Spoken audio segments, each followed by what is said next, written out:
प्रिय छात्र छात्रा, मैं सुरेश कुमार कुशवाहा एसके के बायोलॉजी में आप सबका हार्दिक स्वागत करता हूं। बच्चों, ऑनलाइन कोचिंग के माध्यम से आज मैं आप सबको परागण यानी पॉलिनेशन विषय पर कुछ महत्वपूर्ण जानकारियां प्रस्तुत कर रहा हूं, जो न सिर्फ आपको विभिन्न परीक्षाओं में मदद करेगी, बल्कि आप सबको पेड़ पौधों की क्रियाओं को अच्छे से जानने व समझने में भी मददगार साबित होगा। जानकारी के लिए बता दें कि परागण क्रिया के द्वारा ही किसी भी पौधे में फल व बीज बनते हैं। इससे ही हमारी फसलों तथा बाग बगीचों में भारी मात्रा में फसलोत्पादन होता है और लाखों करोड़ों वर्षों से पादप जातियां परागण क्रिया के माध्यम से ही अपने आप को इस धरा पर जीवंत बनाए हुए हैं। तो आइए पौधों में परागण जैसी महत्वपूर्ण क्रिया को हम बेहद बारीकी से जानते व समझते हैं।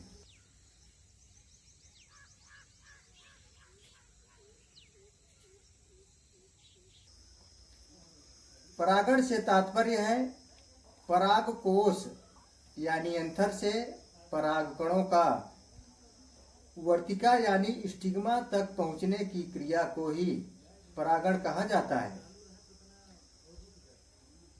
परागण क्रिया को हम इस चित्र के माध्यम से आप सबको समझाना चाहूंगा। बच्चों, परागण क्रिया को समझने के लिए हमको सबसे सरल व सटीक जानकारी देने के लिए सबसे अच्छा पुष्प होता है सरसों का।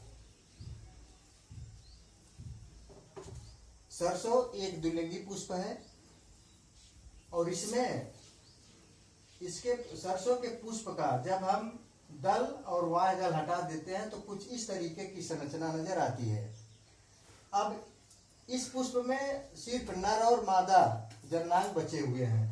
यहाँ वर्तिकाग्र, वर्तिका और अंडाशय ये तीनों मिलाकर जो है ये पुष्प का मादा भाग बनाते हैं और यहाँ पर तंतु और परागकोश ये मिलकर जो है तंतु और परागकोश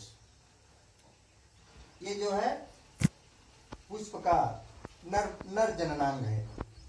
अब परागण क्रिया को समझने के लिए हमको ये देखना है। देखिए, ये परागकोश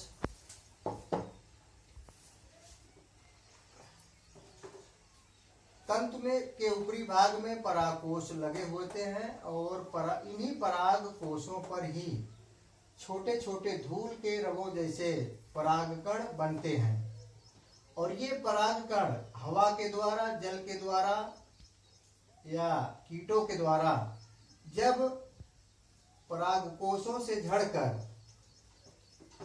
यहाँ से निकलकर जब ये वर्तिकाग्र पर पहुंचते हैं तो इसी क्रिया को परागण कहा जाता है। लेकिन सिर्फ परागकणों का वर्तिकाग्र पर पहुंचने भर से ही पुष्प में फल और बीज नहीं बनते। इसके लिए इस वर्तिका से होते हुए इस तरीके से एक नली बनी होती है जो कि अंडाशय में जाती है।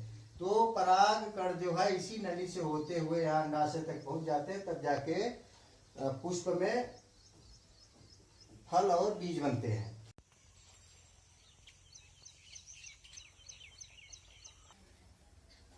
पुष्पों में परागण क्रिया मुख्यतः दो प्रकार से होती है। पहला स्वपरागण या स्वयुग्मन, इसे विज्ञान की भाषा में ऑटोगैमी कहा जाता है, और दूसरा है परपरागण यानी आलोगैमी। सबसे पहले हम विस्तार से स्वपरागण यानी ऑटोगैमी की क्रिया को समझेंगे। स्वपरागण में एक पुष्प के परागकण उसी पुष्प अथवा उसी पादप के दूसरे पुष्प के वर्तिकाग्र पर पहुंचते हैं।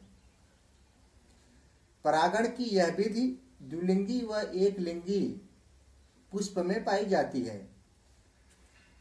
पादपों में स्वपरागण के लिए अन्य युक्तियां समकालपक्वता यानी होमोगेमी तथा निमिलता या अनुन्मलीयता है।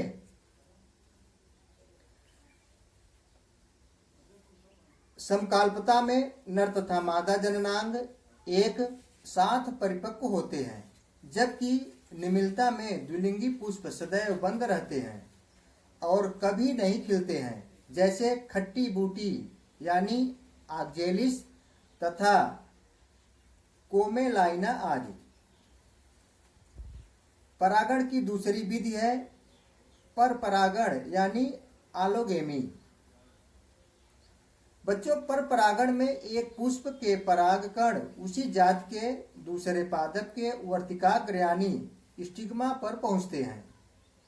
इस क्रिया में परागकणों को किसी दूसरे पुष्प के वर्तिकाग्र तक पहुंचने के लिए किसी दूसरे साधन की जरूरत पड़ती है और वो साधन है वायु, जल तथा जीव जंतु।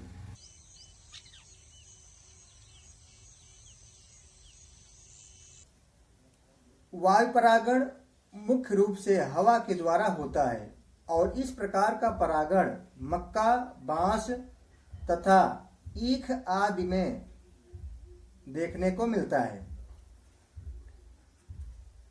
जल परागण मुख्य रूप से जल के द्वारा होता है और यह जलीय पौधों जैसे कमल, वैलिस्नेरिया आदि में। बच्चों, पर परागण की सबसे महत्वपूर्ण विधि है कीट परागण। यह परागण मुख्य रूप से कद्दू, सेब, पपीता, गूलर, साल्विया, रात की रानी जैसे पादपों में देखने को मिलता है। एक जानकारी के लिए बता दें कि पुष्पीय पौधों में जो पर परागण की क्रिया है लगभग 80% कीटों के द्वारा ही परागण क्रिया होती है। तो वैसे में हमारे पर्यावरण में कीटों का रहना बहुत जरूरी है, जैसे मधुमक्खियां और तितलियां। यह देखा गया है कि जिन इलाके में मधुमक्खियां और तितलियां ज्यादा पाई जाती हैं वहां फसलों का उत्पादन ज्यादा होता है।